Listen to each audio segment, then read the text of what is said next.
Hello everyone, welcome back to my YouTube channel. I hope आप सब लोग अच्छे होंगे, अपना बहुत ख्याल रख रहे होंगे, बहुत अच्छे से स्टडी कर रहे होंगे। तो आज के इस जो क्लास में मैं लेके आई हूँ आपके लिए मोस्ट इंपॉर्टेंट एक्सपेक्टेड क्वेश्चन लेके आई हूँ मैं, वेरी शॉर्ट आंसर टाइप, जो कि chapter 2 morphology of flowering plant biology का है। फॉर द सीबीएसई बोर्ड, जिन बच्चों के एग्जाम्स आ रहे हैं, अब ज़्यादा से ज़्यादा 10 से 15 दिन ही बचे हुए हैं।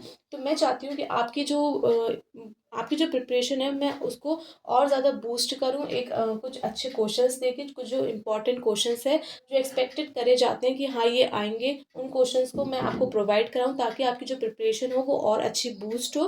तो चलिए चलते हैं और देखते हैं कुछ questions, very short answer type.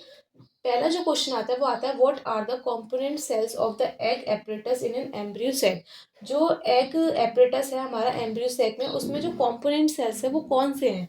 The answer is 1 egg cells and 2 synergids. मेरी रिक्वेस्ट है आप लोगों से कि आप अपने कॉपी पेन लेके ज़रूर बैठिए, चाहे तो आप इसका स्क्रीनशॉट ले सकते हैं। बाकी मैं चाहती हूँ कि आप ये लिखें, आपको बहुत अच्छे से याद हो, मेमोराइज हो। तो चलिए चलते हैं, पहला क्या क्वेश्चन था, what are the component cells of the egg apparatus in an embryo cell। embryo sac में जो egg apparatus है उसमें जो component cells हैं उसमें क्या है? तो हमारा क्या आता है, पहला जो आता है वो आता है हमारा 1 एग सेल, उसमें एक एग सेल है और दूसरा 2 सिनर्जिड्स है। ठीक है, नेक्स्ट क्वेश्चन देखते हैं, which part of the gynoecium determines the compatible nature of pollen grain. कौन सा पार्ट है गाइनोशियम का जो कि क्या डिटरमाइन करता है हमारा compatible nature of pollen grain के साथ कंपैटिबल नेचर हमारा डिटरमाइन करता है। तो वो कौन सा पार्ट है गाइनोशियम का? गाइनोशियम आपको पता है क्या है, female reproductive part of the flower, और एंड्रोशियम है हमारा male reproductive part of the flower. तो ये कुछ ऐसी टर्म्स है जो आपको नहीं भूलनी है।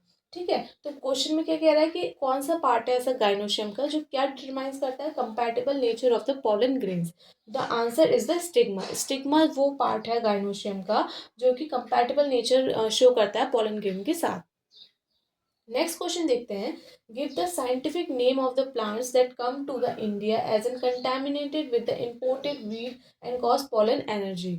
अब ये क्वेश्चन काफी इंपॉर्टेंट है क्योंकि इस क्वेश्चन में देखिए मैंने क्या लिखा हुआ है कि गिव द साइंटिफिक नेम दीजिए उस प्लांट का दैट कम टू इंडिया, जो कि इंडिया आया है as a contaminate with the imported wheat के साथ कंपेंटिनेट करके and cause the pollen energy, और जो पोलन एनर्जी को कॉज करा उसने। तो वो कौन सा साइंटिफिक नेम है प्लांट का?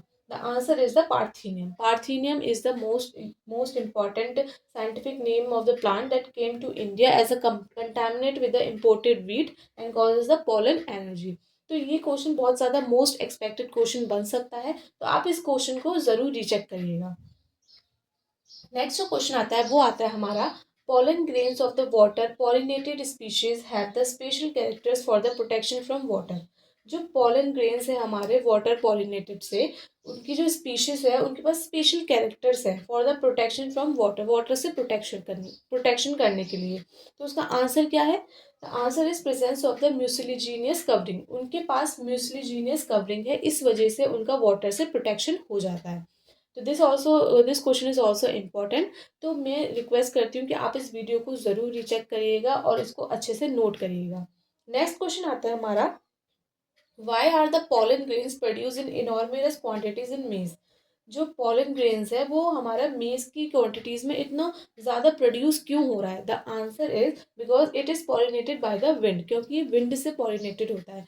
विंड चलेगी, विंड से हमारा जो है वो pollen grains और ज़्यादा प्रोड्यूस होंगे और ज़्यादा एयर में स्प्रेड होंगे, तो इस वजह से जो है मेज की जो क्वांटिटीज़ है वो ज़्यादा प्रोड्यूस हो रही है। ठीक है, मेज की जो pollen grains है वो ज़्यादा प्रोड्यूस हो रहे हैं। नेक्स्ट क्वेश्चन आता है, व्हाट इज द फ्यूनिक्यूलस। फ्यूनिक्यूलस हमारे क्या होता है? अब ये इंपॉर्टेंट टर्म है तो आप इसको जरूर रिचेक करिएगा। तो फ्यूनिक्यूलस हमारे क्या है, the stalk of the ovule is known as the funiculus. जो ओव्यूल का जो स्टॉक है उसे हम बोलते हैं फ्यूनिक्यूल्स। ठीक है, नेक्स्ट और लास्ट क्वेश्चन आता है which is the most important question, define the parthenocarpy.